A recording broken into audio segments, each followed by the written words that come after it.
ते आगमन आमच्या घरात झाले तर आम्ही बाप्पाला घरात घेऊन आलो।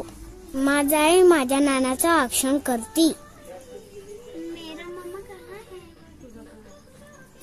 नंतर माझे पण औक्षण करते, पण माझे लक्ष त्यातल्या मधल्या साखरीकडे होतं। मी एकदा साखरेकर एकटा बघत होतो। नंतर माझी आई लाडक्या बाप्पाचे औक्षण करती। मी माझ्या बाप्पाकडे प्रेमाने बघतो। आता वेळ साधून मी साखर खाल्लीच। आम्ही आमच्या बाप्पाला त्यांच्या जागेवर तानापन्न करणार आहोत।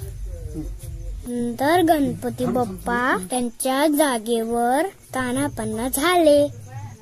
गणपती बाप्पा मंगल मूर्ती आणि मोठमोठ्याने गणपती बाप्पा मंगल मूर्ती। माझे भक्ती छान दिसतायत।